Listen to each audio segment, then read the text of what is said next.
Et salut très cher trader rentable, donc tu l'as vu dans le titre de cette vidéo, si tu as cliqué, tu sais de quoi on va parler, je te le donne en mille, on va parler d'overtrading.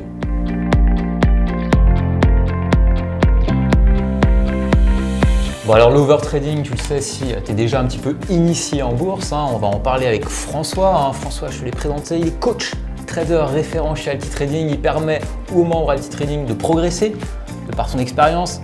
D'ailleurs, si tu as vu la vidéo, il est prof de maths à trader rentable, c'est vraiment hyper intéressant, on t'invite à la regarder. Et c'est hyper intéressant puisque l'overtrading, quand dans ta progression de trader, tu vas te rendre compte à un moment donné qu'il y a de l'argent à se faire, que tu encaisses, mais à un moment donné, tu ne sais pas pourquoi, tu switches et là, tu comprends pas pourquoi ça marche pas. Ouais.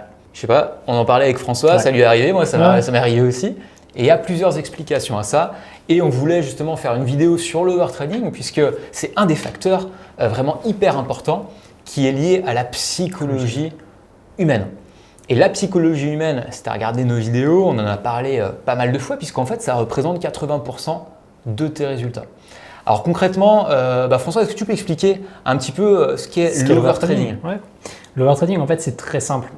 Tu vois, tu t'es dit dans ta journée, je vais trader une petite heure. Tu fais ta petite session et puis arrivé à un moment donné, tu te rends compte que ça fait 5 heures que tu es devant les écrans et que tu as pris beaucoup trop de trades, largement trop, puisque tu te rends compte que tu es bien perdant. Et c'est souvent ces journées-là où tu le vois très très bien sur ta courbe de gain. C'est les journées où tu perds vraiment énormément d'argent, perte en ascenseur. Tu perds les gains que tu as fait durant le début de session. Et c'est juste catastrophique, c'est toutes les journées qu'on essaye d'éviter. Moi, je me rappelle un exemple très concret quand j'ai démarré en bourse. Au début, pour moi, il fallait que je trade toute la journée. C'est-à-dire que si je voulais, à l'époque j'étais salarié, si je voulais quitter mon emploi, c'était qu'il fallait que, moi, quand j'étais 7 heures à mon travail, je devais passer l'équivalent au minimum de 7 heures à trader. Donc c'est ce que j'ai fait. Et en fait, au début, le matin, je gagnais de l'argent et l'après-midi, je perdais l'argent que j'avais gagné le matin. Donc tu vois, le concept, c'est un peu ça, c'est de te dire, ok, c'est un petit peu con parce que le matin, je gagnais de l'argent et l'après-midi, je perdais. En fait, ce que les gens ne comprennent pas, je pense, en trading, c'est que le temps est décorrélé en fait avec tes gains. Exactement, ouais. Et c'est la grosse difficulté. Et en tant que débutant, je comprends totalement ton idée, quoi. Plus je vais être sur les écrans, ça je l'ai expliqué à mon frère il n'y a pas très longtemps, plus tu es devant les écrans et plus tu vas gagner. Non. Exactement, et ça ne fonctionne pas du tout comme ça.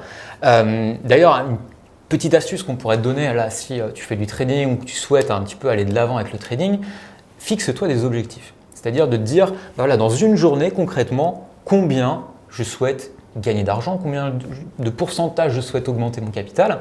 Et une fois ce pourcentage atteint, je passe à autre chose. On fait autre chose, on a fermé les écrans et le lendemain, on regardera ce qui se passe. Ouais, c'est ça, en fait, il faut revenir sur un truc de base, c'est-à-dire rendre ton trading professionnel. Tu dois te cadrer dans ton trading, tu dois te donner des objectifs, tu dois te dire de telle heure à telle heure, c'est comme ça et c'est pas autrement. Et ça, c'est vraiment important. Exactement, parce que le trading, c'est quelque chose qui est hyper passionnant. Je veux dire, quand on est devant les graphiques, tu vois, tu as les graphiques qui bougent, tu dis ok, mais qu'est-ce qui va se passer concrètement ? Moi, j'ai envie d'être sur le marché, j'ai envie que ça encaisse et tu as envie que ton compte augmente. C'est normal parce qu'on est là pour gagner de l'argent. Maintenant, c'est un côté un petit peu pervers. C'est-à-dire que ce côté pervers, c'est le côté addictif. C'est ça. Et l'esprit humain, si tu ne lui mets pas de barrière, eh bien, tu vas être tenté un petit peu de cliquer sur ta souris pour ouvrir des positions ou fermer des positions, par exemple, quand tu es dans l'ennui. C'est ça, dans l'ennui. C'est ce que j'allais dire. C'est, je pense, la principale des raisons de pourquoi tu ouvres un trade perdant, c'est parce que tu t'ennuies. Tu peux le remarquer d'ailleurs, tu as des signes avant-coureurs. Tu vas voir peut-être, moi je sais que je le remarque maintenant avec le temps, tu commences à tapoter ta souris, tu as tes pieds qui bougent tout seul, tu vois, tu es sur ta chaise en train de secouer comme ça. Tous ces petits trucs là, tu vois, ça peut être des indicateurs chez toi.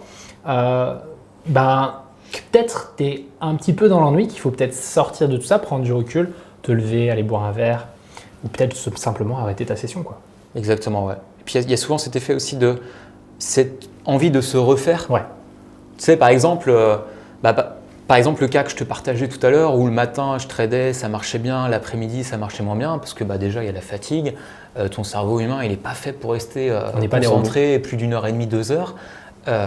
C'est comme ça, on est tous des êtres humains.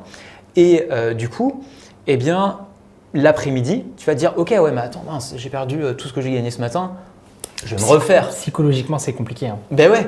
Et donc, tu as envie de te refaire.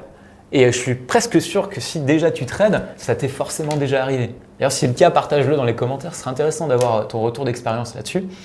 Et cette envie de se refaire, il faut bien justement y faire gaffe parce que c'est le meilleur moyen de se faire pour avoir. perdre pied. Ouais, de se faire avoir. Et moi, je te conseille, c'est un petit peu de faire évoluer tout ça. Donc, comme je te disais, rendre ton trading un peu professionnel. Ça va être aussi de passer par un changement d'environnement. Tu vois, par exemple, je vois trop de traders débutants qui continuent à trader avec leur téléphone ou qui tradent un peu n'importe où.